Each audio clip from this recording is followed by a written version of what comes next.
بسم اللہ الرحمن الرحیم۔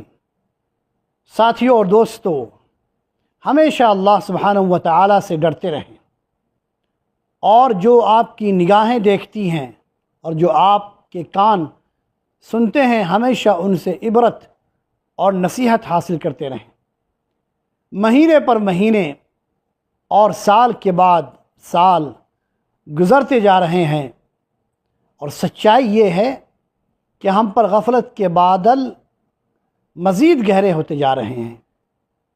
ابن آدم چاہے جتنا بھی جی لے، 80، 90، 100، بلکہ اگر اسے 200 سال بھی مل جائے، پھر بھی اس کی عمر کا یہ حصہ بہت تھوڑا ہے۔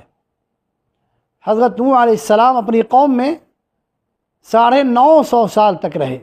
جب ان سے پوچھا گیا کہ دنیا کو آپ نے کیسے دیکھا، کہا دنیا کی مدت بس ایسے ہے کہ ایک گیٹ سے داخل ہوئے اور دوسرے گیٹ سے نکل گئے۔ تو خوشخبری ہے اس انسان کے لیے جس نے گزرے ہوئے ایام کو اللہ کی مرضی میں گزارا اور حوادث و واقعات سے عبرت اور نصیحت حاصل کیا۔ ساتھیوں اور دوستو، کتنے انسان ایسے ہیں جو یہ تمنا کرتے ہیں کہ اس کے ماہ و سال گزرتے رہیں، جبکہ وہ جانتا ہے کہ اس کی عمر کم ہوتی جا رہی ہے اور اپنے قدموں سے وہ قبروں کی طرف چلا جا رہا ہے۔ اس کی زندگی اور قبر کا فاصلہ بہت کم ہوتا جا رہا ہے، اس کی زندگی اور قبر کا فاصلہ۔ اس صورت میں اپنے گزرے ہوئے ایام سے وہی خوش ہو سکتا ہے، یا وہی خوش ہوگا جس نے اللہ کی بندگی کرتے ہوئے اس سے ملاقات کے لیے تیاری کی ہوگی۔ ساتھیوں، ہر روز نکلنے اور ڈوبنے والے سورج کو دیکھیں۔ اس کے نکلنے اور ڈوبنے میں یہ واضح اشارہ ہے کہ اس دنیا کو ٹھہراؤ نہیں، اسے بھی ایک دن سورج کی طرح ڈوب جانا ہے۔ ایسے وقت میں ہم میں سے ہر شخص اپنا محاسبہ کرے اور یہ جائزہ لے کہ گزرے ہوئے دنوں میں اپنی کرتوتوں اور حماقتوں پر کتنا افسوس کیا۔ ہر شخص دیکھے کہ پچھلے دنوں میں اس نے کتنے اسلام کے فرائض اور بندوں کے حقوق ادا کیے۔ جو مال اس نے جمع کیا تھا، وہ کہاں سے اس نے حاصل کیا اور کہاں خرچ کیا۔ حضرت ابوبکر صدیق رضی اللہ عنہ خطبہ میں کہا کرتے کہ لوگوں، آپ ایسے وقت کی طرف چلے جا رہے ہیں جس میں عمل کا آپ کو کوئی خبر نہیں، اس میں آپ کون سا عمل کریں گے اس کی کوئی خبر نہیں آپ کے پاس۔ اگر آنے والے ان اوقات کو نیک کام میں گزار سکتے ہیں تو گزار لیں۔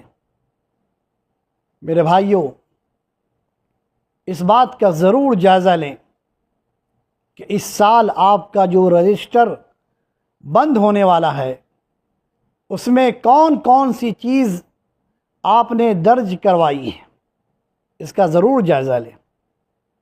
آپ کے رجسٹر میں کون کون سی چیز لکھی گئی ہے، پچھلے دنوں میں آپ نے کیا کیا کام کیا ہے، اس کا محاسبہ ضرور کریں۔ اور یہ بھی ہو سکتا ہے کہ سال کے اختتام کے ساتھ آپ کی زندگی کے کچھ ہی ایام باقی ہوں۔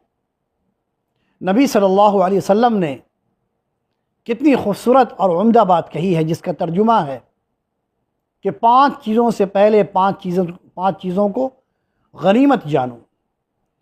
اپنی جوانی کو اپنے بڑھاپے سے پہلے، اپنی صحت کو اپنی بیماری سے پہلے، اپنی مالداری کو اپنی تنگ دستی اور محتاجی سے پہلے، اپنی فراغت کو اپنی مشغولیت سے پہلے، اور اپنی زندگی کو اپنی موت سے پہلے۔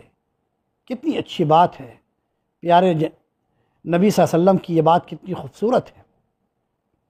تو کیا ہم واقعی اپنے گزرے ہوئے ایام کا جائزہ لینے اور نئے آنے والے اوقات اور لمحات کو اللہ کی بندگی میں گزارنے کے لیے تیار ہیں؟